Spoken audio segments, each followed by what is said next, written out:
একজন আসামির কাছ থেকে ওইখান থেকে নিয়ে যাওয়া টাকার মধ্যে নগদ 50,000 টাকা এবং সেই টাকা দিয়ে সে একটা টিভি কিনছে, একটা টাচ ফ্রিজ কিনছে, সেটা আমরা উদ্ধার করতে সক্ষম হয়েছি।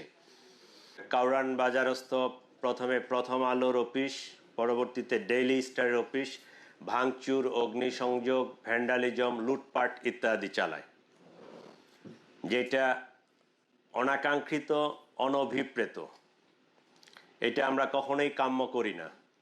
কিন্তু কতিপয় দুষ্কৃতিকারী এরা সবসময় সুযোগের সন্ধানে দেশে একটা অরাজকতা পরিস্থিতি তৈরি করার চেষ্টা করে এবং কতিপয় লোক এই সুযোগে থাকে। কোনো জায়গায় একটা গ্যাঞ্জাম হলে ওখানকার সম্পদ, কম্পিউটার, টাকা পয়সা, এইটা ওইটা লুণ্ঠনের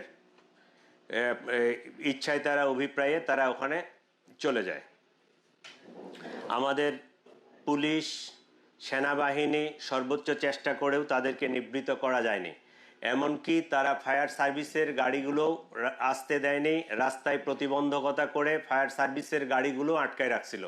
এইরকম অবস্থার সৃষ্টি হয়েছিল। গণমাধ্যমের এই ন্যাক্কারজনক ঘটনায় এখন পর্যন্ত প্রথম আলো মামলা করেছে।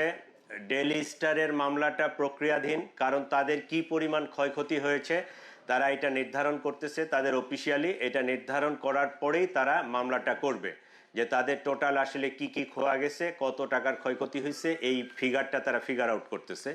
এই কারণে তারা মামলাটা করে নেয়। প্রথম আলোর মামলাটা হয়ে গেছে। ইতিমধ্যে Dhaka metropolitan police, DB, CTTC এবং অন্যান্য গোয়েন্দা সংস্থাগুলো ভিডিও ফুটেজ দেখে এই দুষ্কৃতিকারীদেরকে চিহ্নিত করার চেষ্টা করেছে এবং আমরা গ্রেফতারের প্রচেষ্টাও অব্যাহত রেখেছি। এখন পর্যন্ত থানা পুলিশ কর্তৃক 13 জন এবং সিটিটিসি কর্তৃক 3 জন, ডিবি কর্তৃক 1 জন, মোট 17 জনকে গ্রেফতার করতে আমরা সক্ষম হয়েছি। তাদের কাছ থেকে, একজন আসামির কাছ থেকে ওইখান থেকে নিয়ে যাওয়া টাকার মধ্যে নগদ 50,000 টাকা এবং সেই টাকা দিয়ে সে একটা টিভি কিনছে, একটা টাচ ফ্রিজ কিনছে, সেটা আমরা উদ্ধার করতে সক্ষম হয়েছি।